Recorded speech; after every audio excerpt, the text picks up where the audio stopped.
તો આપણે નવો જલમ દે પાક પહેર્યો તો હાકડો બાંધી દે લ્યો. કોણ બાંધી દે? હમણાં બીજું કોણ? કોઈ અમરનો પાટો લઈને આયા નથી તો આપણે મરી નહીં જવાનું. એ વાત લટકતા હોય ને એ વિયા જાય. આપણે વાત કરવી એમાંથી ને વી જાય. ભગવાન આમ મોત આમ ખાતા ખાતા દઈ દે, આમ હાલતા હાલતા દઈ દે, બેઠતા બેઠતા દઈ દે, ઈ મોત હારું. બાકી આ કચરા મોત દે ઈ નહીં હારું. કે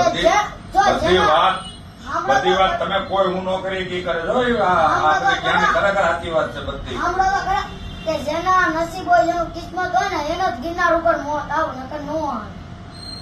મોત કેવું સારું કહેવાય, જ્યાં ગિરનાર ઉપર મોત મળે ને એ જ સારું કહેવાય. જેના ભાગમાં હોય ને એને જ મળે, બાકી નો મળે. તો ગિરનાર જવું જોઈએ ને મારે? હું એટલે આમ નામ નો મરે. આપણો સમય આવે ઉપર આપણી સીટી પાટે ને ત્યારે હારા હારા વ્યા જાય ને ક્યાં આપણે કોઈને પૂછવા ઉભું જોઈએ. આપણે મરવી ત્યારે આપણે લાજમાં જ ઉભા થઈને એમ કહે કે હું મરી ગયો કહેવાય છે. એ વાત સાચી. આમ હમું રોતા હોય ને આપણો હાથમાં ઉપર હોય, આપણો જીવ હમણાં જ લઈને જતો હોય, આપણે જ ખાલી પડ્યા હોય, આપણું કૂતરું પડ્યું હોય. જો આપણો જીવ તો હમણાં જ લઈને ગયો, આપણો જીવ બીજા પક્ષીઓમાં ના